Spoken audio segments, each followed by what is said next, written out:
asked me at first, and I was like, okay, sure.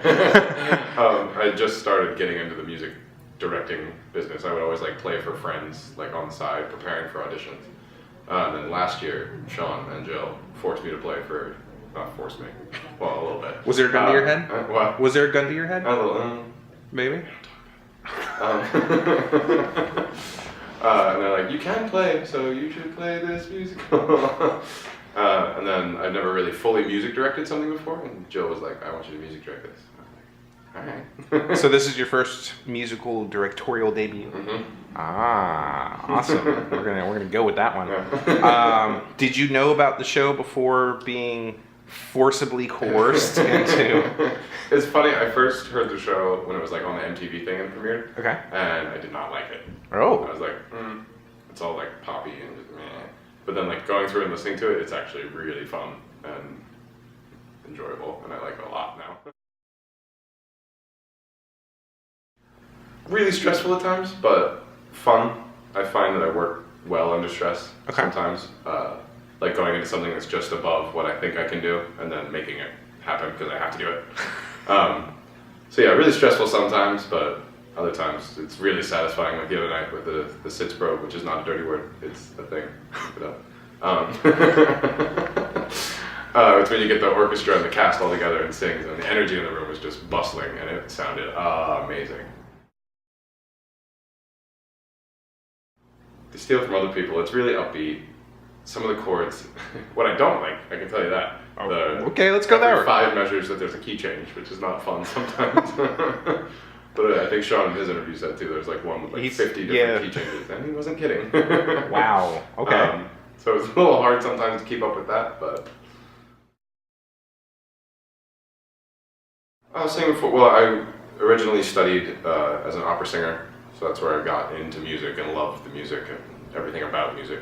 And just have a really deep connection with music, which you have to if you're going to be insane enough to try and make it your career. But it's not easy.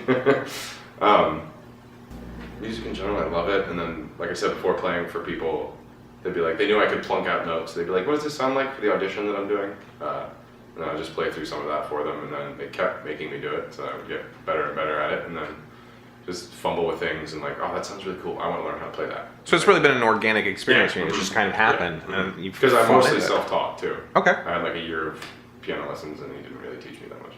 So I like to keep things. I know some people aren't like can't read music, and I'm not gonna like yell at them if they do something wrong. I like to be, I know that they can be good, and I will always try and make them be better, even if they're the best singer in the world. Like there's always room for improvement. And there's no need to like beat them down. Like you got this. I feel like that's a nice energy. Being encouraging. Mm-hmm. Have you punched anyone in the stomach? I did. Yeah, several people, including my brother. It's a nice punch, I must say. It's just to activate the diaphragm. It makes you get louder. I swear.